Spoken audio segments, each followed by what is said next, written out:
Joining me today are the Slow Horses composers, Daniel Pemberton, Pablo Clements, and James Griffith, known as Toydrum.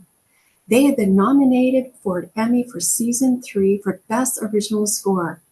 And the series is airing on Apple TV. And if you have not seen it yet, you must. And they're here today to talk about composing together, how it started, and what is next for them. Welcome. Welcome, you three. Hello. Hi.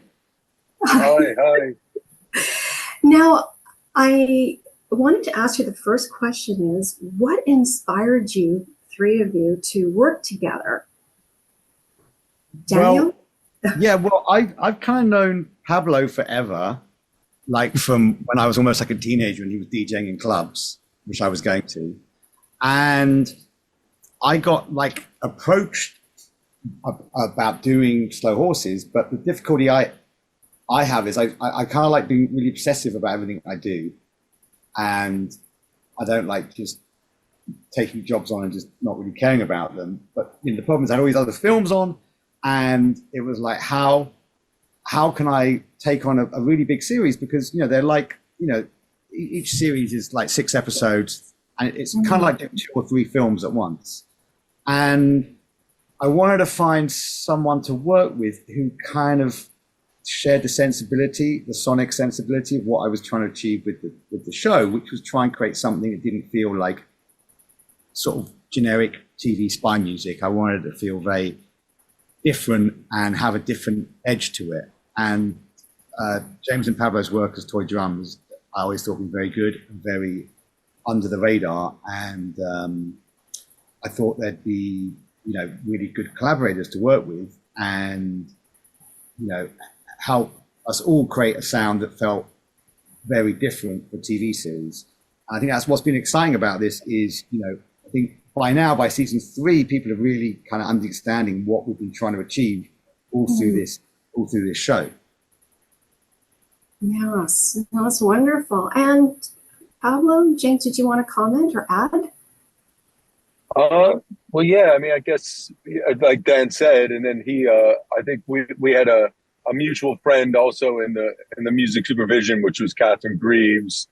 And I think, Dan knew Pablo, and we all got in touch and decided we were available, and decided to do this thing. And I think we shared a very similar idea when Dan was talking about the show. I think we were all on the same page, definitely. So, and here we are at season 3. So, wow, that's amazing. Pablo, did you want to add? Well, no, I mean, that's how it all got together, and that's how we joined together. I mean, I've known Dan for many, many years, and but we hadn't seen each other, had we, Dan, for like years? You know what I mean? It must have been like 20-year gap, and then I think Dan came down to our studio about 8-9 years ago now, maybe. What were you working on, Dan? Yeah, well, I did something with so Pablo and James have a very crazy studio, which I describe as the sonic equivalent of Slough House. It kind of looks like it looks like a shithole basically from the outside. You have no idea what magic is inside it. But inside it is a bunch of, I would say, somewhat Slow Horse style characters, all beavering away, unappreciated by the outside world. They're not flash, and it's a real hotbed of like creativity and chaos, which is kind of like the way I like to work as well. And I think one of the things all of us in our approach to writing is we come at it from a different way that's not a particularly heavily schooled or systematic way of composing, which is like we just do the same thing on each film. And I think that's what we've really been trying to capture through the energy of the score is this sort of soundtrack that feels different and captures some of the kind of chaos and outsiderness of the characters in Slow Horses. Yes, and for season 3, it's Strange Games, correct? Yes. Yes, and tell us about the homemade instruments, if you will, unique, authentic, original instruments. Can you tell us how you created the score for this particular season? And it was filmed in Istanbul, is that correct? Or The opening episode was filmed in Istanbul. It kind of moves around. I think for this thing, what we normally do on each season is we all get together and we kind of like talk about what the approach is going to be. So for season 3, I came down to James and Pablo's studio, and I get very excited when I'm there because it's like a different environment for me. And we just start kind of like playing off each other's energy and the sort of instruments there, and we start sort of jamming, and through that we get stuff that feels more unusual. Just do this kind of process of all just collaborating in the same room at the same time. I'm sure James or Pablo can tell you a bit more about that. Yeah, I mean, our studio. Yeah, I guess we have a lot of weird broken instruments, and our studio has a sound that comes out of it, I guess. And it is always nice when Dan comes down because he's like a lot of it's all new to him, so he's jumping around on stuff, and a lot of ideas start flowing really easily. But yeah, I mean, there's a mixture of pretty much everything is organic, just a lot of organic and manipulated stuff to make it sound different. And I think we did bring in, for the more heavy gunfight stuff towards the end, we sort of brought in this very weird Russian synthesizer that we messed with, and that really helped with the coldness of the bunker and all that stuff. That was a sort of a new ad for that season. But yeah, I mean, a lot of stuff is like Dan, the instruments you were making were banjos, distorted banjos that sound like, I don't know what they sound like. They sound like something, but everything has an organic base, I guess. And it's just more manipulating what's there. Yeah, it's very important. Like with this sound world, like what we try to do is differentiate the world of the park, which is a very surface, seemingly slick operation, with one of the Slough House and the Slow Horses, which is a lot more wonky and seemingly shambolic, even though they're pretty good, it turns out, sometimes at what they do. And is trying to find how to capture that in the sound and the tone of the show. So a lot of that is using sounds that have imperfections in them. And, this kind of like reliance on, it's a very heavy reliance on stuff that is organic. You've got organic stuff by its very nature has an imperfection to it, and a rawness and a visceralness that is lacking if you get stuff that is too slick or too conventional. Mm-hmm. Yeah, so there's like the pacing is really important as well. When I was watching the trailer for season 3, it's very, in my mind, in my opinion, when they say it's very fast paced and it hits you and then it comes back, and it has you are storytellers, right? So it's very important that music plays a very important in movies and TV series. And where I'm going with this question is, what are some ways how you contribute your creativity while working with others, like the directors, the producers? How do you stay balanced, if you will, to have that creative license? And, as I said, working with producers and directors, which I would think would be different from TV series as opposed to movies. Yeah, it's like what we normally do is we normally all go for spotting sessions. So the director this season was Saul Metzenstein. So we'd all of us would go to the spotting session with Saul, and we'd all together watch each episode through. But we kind of get involved. What we normally do is we get involved early on, and we come up with concepts and ideas based on the scripts. But we don't really get our hands properly dirty until they've shot and start editing the film. We then go to a spotting session with Saul and the editors, and we talk through all the beats in the episode and what we think the music should achieve, what's going to help the story, how do we give it a shape so it's not all the same things, it's a dynamic and arc through it and a storytelling arc. And then we go off and we each work on different bits. I might work on a couple of scenes. James and Pablo go and work on scenes. James and Pablo are absolutely fantastic at doing action stuff. So I'm always like, hey, do you want to do the action scenes? And we'll like carve it up between us and then send them back and forth. So, Toydrum might send me some stuff they've worked on. I'll go into it and then I might do some tweaks and vice versa. And I'm sure they can talk to you a bit about that. Yeah, I mean, Yeah. Go ahead, Pabs. No, you go. Yeah, no, you go. it's a fun process. I mean, like each of the stories, you're kind of constantly breaking it down, and like especially with season 3. I mean, like if you were to look at the way the opening sequence of season 3 starts and the journey that it takes you through, from action to emotional to also being based in Istanbul and the influence of the music and also tying it into the kind of the sound bed that Slow Horses is.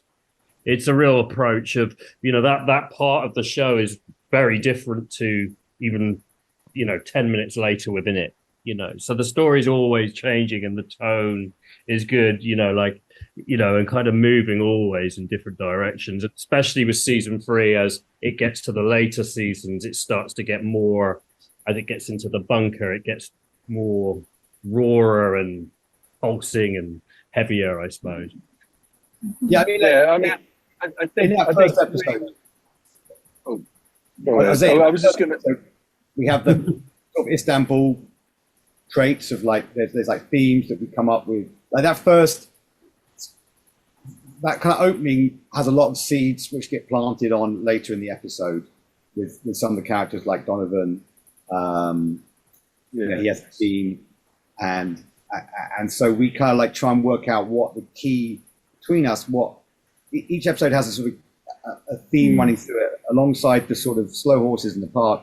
There's also normally a new storyline, a new adversary, or a new mystery, and we try and come up with themes for those in those early sessions. Yeah. James, did you want to add? Oh, I was just, you were talking about how we, asking about working with the directors and the spotting sessions. I was just going to say, it seemed like season 3, wouldn't you say, like it seemed like we had a bit more because people were confident with the sound and everything had been really stamped down, that it seemed like we have a bit more fun, a little bit more freedom, maybe why this season is stuck out, especially, I don't know. Seems like as we go, it's just a bit easier to work, that everything's been established. That's all I was going to say. So it was really fun to, the collaboration really started to work, and with the director and everything, I think everyone's really confident in what we're doing. So it just seems a bit easier, a bit more fun. That's what I was going to say. Which leads to me, how much fun do you have working together? I mean, you have years of experience. I always love getting, when we get stuff through and it's exciting, because I'm so used to working on my own the whole time. I can't do everything on my own for most projects and most films. So it's quite rare for me to actually, have other people working on something together. So it's kind of exciting when you get something through, especially when you get like a really great sequence through and you're like, fuck, this is great. And that's always a good vibe. Like, it always gets me kind of excited about the project and excited about the show, because you've kind of got, normally it's just me, and having these extra ears and extra eyes on it means you get something that's got a wider breadth to it. I mean, when we started, like we were saying, we have a couple of days where we literally go into our studio and record the instruments that we've decided we're going to use for that season. And, we just pretty much don't let the record not record, it's just everything being, and those days are really good fun, because you're kind of restricting yourself to the tone, and we all go away with what we recorded, and that's the basis of what we use, for the show, the season. you know, and it will differ from every season, and that's what's quite exciting as well. Yeah. And Jane, did you want to add any? Yeah, I mean, I agree. I mean, I mean, it is fun, and like I said, I think you know, it's taken time. You know, Dan's. I mean, we're used to collaborating, Pablo and I, so we're always doing stuff together. But I think it just, like anything, I think we've really started hitting the stride in 3, so it just gets more fun every time, I think. And yeah, but those initial sessions are always great because it's just try anything, nothing's out of bounds, and yeah, a lot of great stuff comes from it. So yeah. Yes. And just one last question before we wrap up, and what has the feedback been like so far? Because I said at the beginning, if you haven't seen it, watch it, but tell us what the feedback's been like so far. Daniel? It definitely feels like from season 3, the world kind of started to catch up to what we were doing, which is, you know, because I think early on, if you're trying to approach a series and a film in a way that has its very own particular musical language, and it's very important to all of us that we create a language that had limitations on it. So we kind of banned the use of strings, banned the use of big, thumpy, heavy drums, and anything that was sort of overused and sort of more conventional in drama scoring. And it means you, in some ways, like you start off creating something and you've got your own limited palette and your own limited techniques, which means you have to write in a different way. And I think what's been good is, I think by the time you get to season 3, you can really understand this approach that we've been all trying to do. And it's been very satisfying to see, you know, to get this nomination and for people to understand, you know, from the first couple of seasons, I think people, because it's a different sound, it's sometimes it's difficult for people to sort of appreciate that. And I think the more they get used to it and the more it feels like meshed to the show and it becomes an integral part of the show, and hopefully is part of the reason the show being such a success, I think really think in season 3 that comes to the fore. Thank you. I agree. And Pablo, James? No, I mean, I think that's exactly like Dan said. It's it seems like, because it is you know, you've created a palette that's very different, and the upper set's not super slick, and like a lot of scores are that in that way, or they seem very like almost polished in a bad way. This is very rough around the edges, and we've kept it that way on purpose, and everything's been very deliberate. And yeah, it's great. It's great to see that people, it's like Dan said, it's stuck to the show. It's a big part of what the visual is. So yeah, it's great that people are catching on. So yeah, just in time. Yes. And Pablo, did you want to add before? Yeah, I mean, look, I think the show in a whole as well is like this season 3. It's like the world, you know, the thing that's been quite nice about working on this show, it never felt that Slow Horses, even though people knew it was out there, it's like the world caught up with the show as well. Yeah. You know, it's like people really, really did when we first started doing it in season 1 and stuff, you'd ask people and be like, yeah, I've heard about that. I've not seen it yet, but now season 3's out. With this season, it felt like the whole world loved it. So it's really nice to be the tone to that, you know, and the sound for the show, you know. Thank you very much for your time today. I so enjoyed the interview, and congratulations again. Okay, thank you very much. Thank you so much. Yes, sorry, we're all spread out. Sorry, I'm in a car. It was, like I said, summer holidays with children. It's been hectic. So thank you very much. No, I so enjoyed it, and so well deserved, if I may say. Thanks very much. Thank you. Okay. Thank you. All right. Joining me on the Closing Act Music and Entertainment program is Alexander J. Baxter. He's an established producer, writer, actor, and film director, plus the CEO and founder of Constellate Films. And joining me is Austin Trapp, also an established actor. He is a media director, producer at Constellate Films, and they're both here to talk about their roles and Dreadworks Haunted House, which is happening at the Cloverdale Fairgrounds next month. I'm excited. I was just saying earlier, I love to be spooked, but I'm scared. And here we are talking about it. Congratulations. I mean, on Samara Dreadworks Haunted House. Is that correct?